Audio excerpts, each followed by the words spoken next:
little nervous for the first minute, and then I will calm down, and I'll be much better. I just want to tell you that I've been living in India for 32 years. I'm married to an Indian, and we brought up our 3 children in this country. I want to begin with a story. This is because I think that stories are the way we learn best. Stories are what we remember. This is Moi Moi's story. Moi Moi was her mother's 13th baby.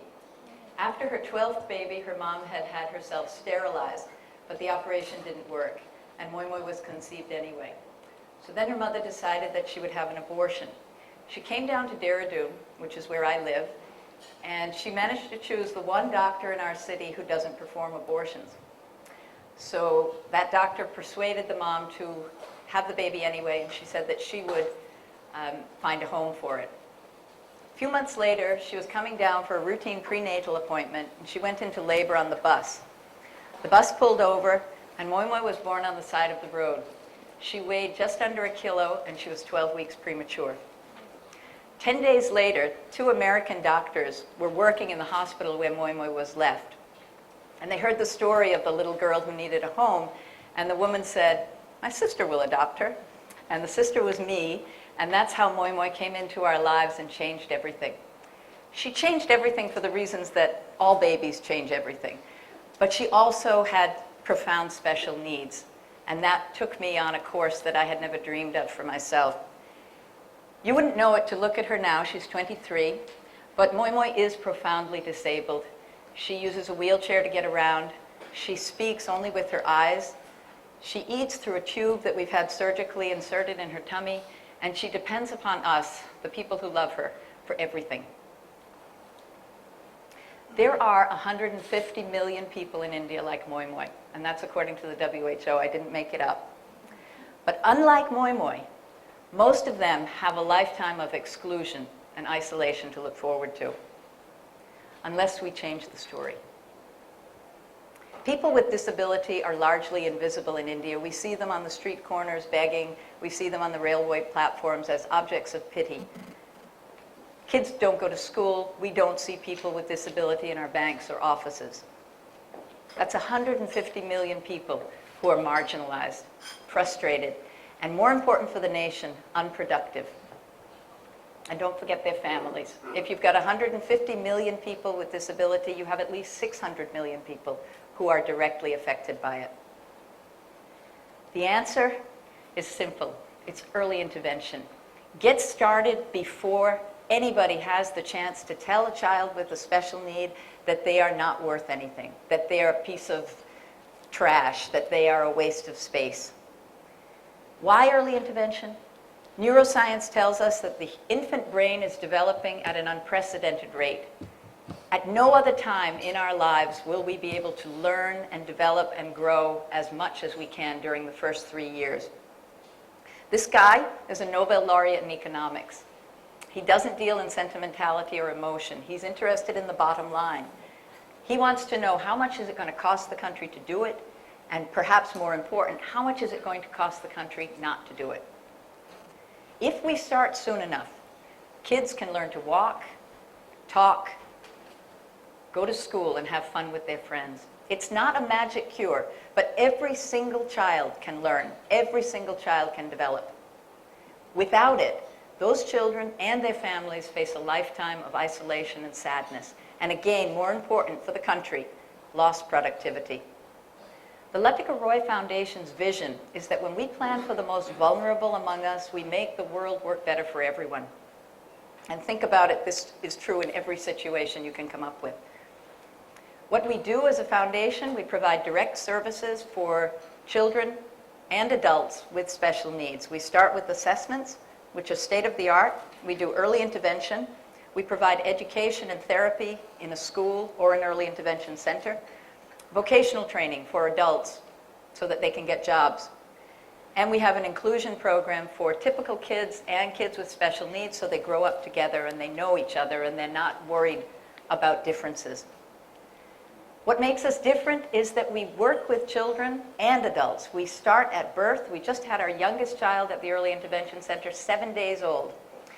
And we go right up to adulthood. So we look at the complete life cycle. Our outreach to the community involves training.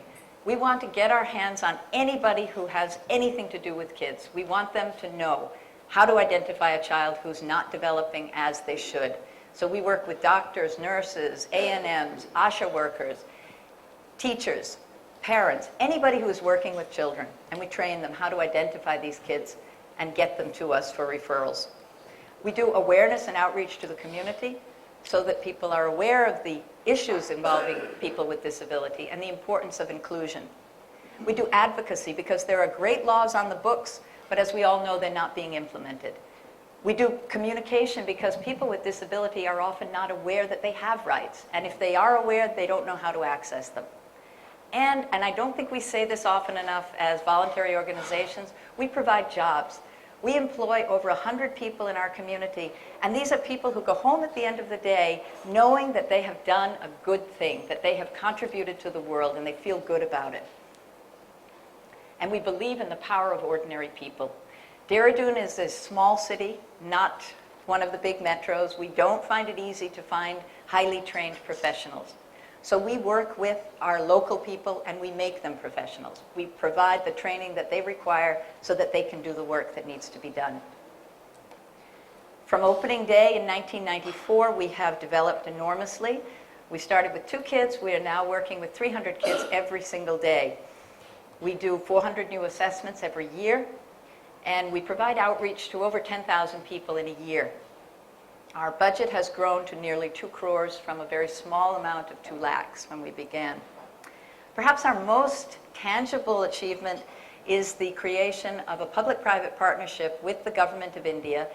It's a state-of-the-art assessment center for very young children with disability, and it's built in a government hospital. So if you can imagine the faces of the people as they walk through the pond-stained corridors, crowded and dirty, and suddenly they walk into this beautiful, child-friendly, state-of-the-art center.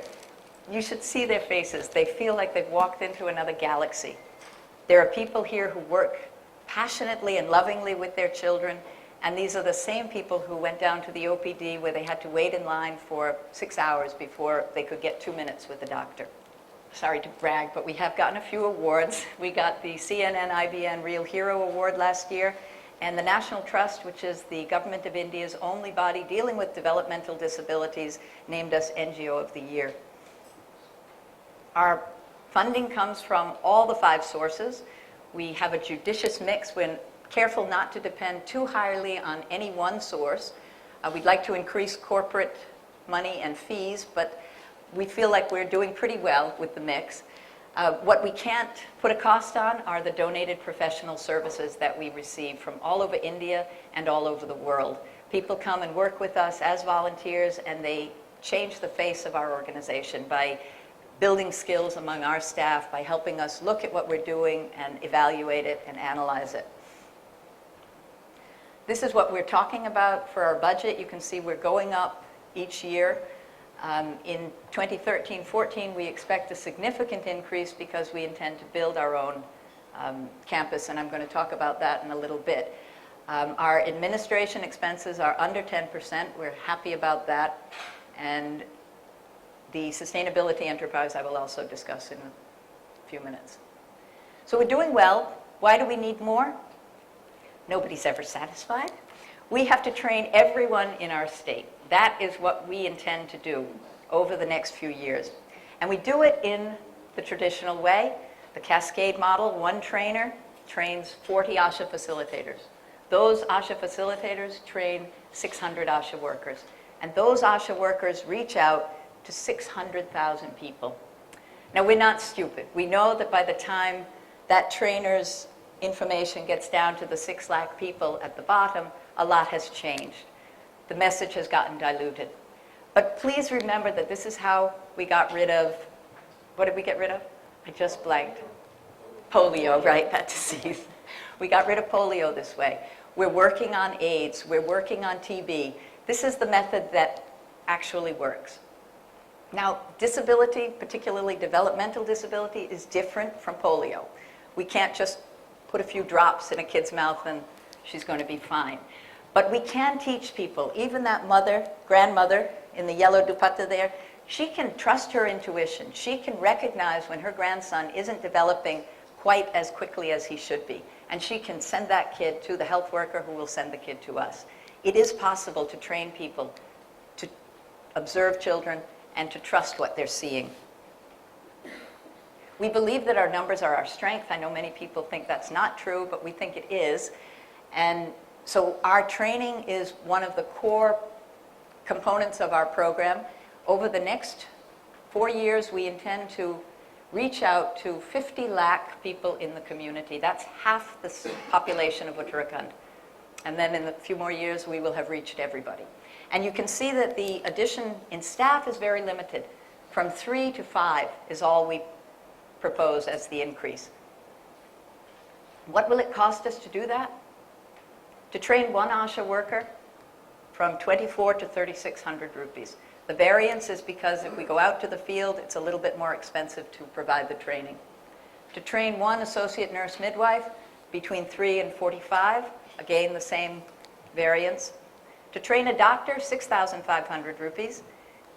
And that's because they all come to Dehradun. We don't have to go out to the field to meet them. And here's the bargain. To train one nurse, just 300 rupees. And the reason is because we have a partnership with the government of India. It has a government college of nursing and a government school of nursing. It's right in Dehradun, and they have agreed that we will do the component on child development and child developmental delay. So our staff member can go and train 30 people over the course of their 3-year training program. We have our hands on them. And we have also gotten an agreement with the government that as part of their nursing training, they will do a rotation in our government center, the assessment center. So it's not going to be that weird thing that the NGO is doing. It's going to be another department in the hospital, just like the OPD or the emergency ward. How is that all going to be funded? It's going to be funded by the government. It's the government's responsibility to take care of its youngest citizens. This is Keshav Desiraju, who is now the highest ranking government official in the Department of Health, and he said this to me, and I had written it down. I wish I had taped it. I use this quote all the time. He said, "We have all the money in the world, what we don't have are the competent people." So we are going to help the government get those competent people. By using their money, which is really our money, we will train and train and train. But we know that there are limitations to that cascade model. We need depth as well as breadth.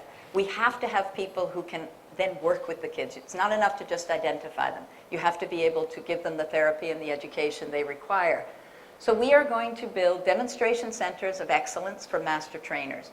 Our goal is to have a building, the center of which will be the children and the team that's working with them, and ringing around that center will be classrooms, which will have state-of-the-art equipment, two-way mirrors so that the trainees can watch what's going on, sophisticated audio equipment so they can hear what's going on without disrupting the actual teaching, the actual therapy. They can ask all the questions they want. The kids won't be identified. They won't be feeling, that somebody's talking about them because they won't know.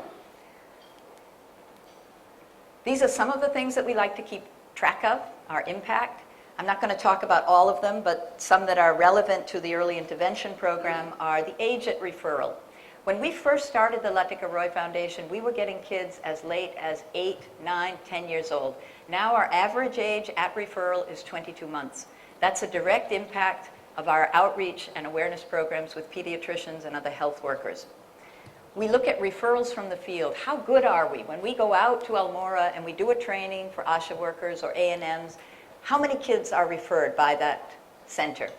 That's one of the things that we want to be looking at. And if we're not getting enough kids, we know something's gone wrong with our training and we reevaluate it. We want to see that our kids are achieving their developmental goals. Every kid has an individualized program. We review it frequently and we make sure that the kids are on target.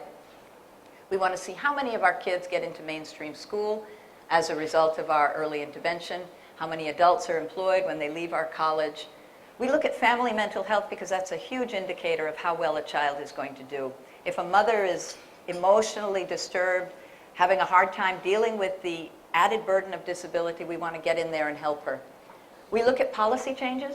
In Uttarakhand, it is now mandatory for every newborn in the government hospital to be tested for a range of genetic disorders, including thalassemia and thyroid. We can't claim full credit for it, but the woman who's running the program was working with us originally, and we helped create the climate in which that policy change happened. And we look at initiatives which are inspired by our work. Right now, the governments of Karnataka and Rajasthan are considering proposals which were directly lifted from our proposal. We shared it with NGOs in those two states, and they copied them. They didn't quite copy our blueprint for design because they weren't sure what they were going to get in terms of space, but they wanted to. And the exact same proposal has been given in those two state governments. We have to sustain it all, and it's not just about money, although money is important. We need to look at human resources. We haven't done this scientifically so far. We are about to change that. We can no longer feel secure that a therapist working with us will stay with us for very long. Dehradun is changing. We now have an Apollo, we have a Max hospital, we have a Fortis hospital, and they offer much higher salaries. So we need to put together a team which will consist of a senior HR executive and 2 HR team members who will help us recruit professionally and retain people. We want to make sure that people working with us are working as productively and efficiently as possible, and that they're doing the best possible job that they can for the kids we're working with. And we have to get better at fundraising. Till now, I have done it all myself. I need a team. So we are proposing a second team, which is exactly the same breakup as the HR team. It will cost us 40 lakhs over 3 years. So that's 2 teams, 80 lakhs for 3 years for these 2 sustainability teams. And institutional maturity demands that we have a place of our own. We've been around now for 18 years. We are a fixture in the community, but we still look a little bit like it's operating out of somebody's back pocket. We're in 7 rented accommodations. We need to come together as an organization, and we need to show the community that we are here all together, and we're here for the long run. Parents need that kind of security. Staff joining us need that kind of security. They need to be able to brag to their families that that's the building I work in. And we want to showcase universal design to the world. We want to be able to show what it is to have a building which is fully accessible for people with all sorts of special needs. We've already bought the land for that. We need 75 lakhs for construction and 25 to furnish it, total of 1 crore. So altogether what we need is 2 crores, 20 lakhs, and the final 40, which you may have noticed if you're good at math, is a sustenance fund. Because of inevitable delays that come up when you are trying to meet the payroll and the check hasn't arrived, we want to have a little cushion that will get us through that difficult period if the government delays its payment, if a funder delays their payment. Our ultimate goal is this building, and you can see the kids are just running to get there, and that's Moi Moi in the wheelchair coming down to meet them. And the people who are going to help us get there, this is our senior management staff. They're all people who are specialists in their own fields, education, medicine, therapy, and me, who just goes around and yaps and raises money. We all have years of experience, except for Shubha, who's our youngest, 7 years. And these are our leaders of tomorrow.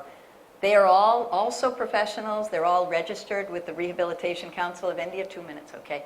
And they are highly qualified. We are training them in leadership as well as their own individual fields, because that's the need of tomorrow. This is our board. We are a registered society. We have 2 board meetings by statutory, to comply with our statutory rules. We produce an annual report. We have an elected board. They have a term of 3 years. Some of the people you might recognize, that's Deep Joshi over there with his eyes closed. He is the founder of Pradhan, one of the leading NGOs in the country.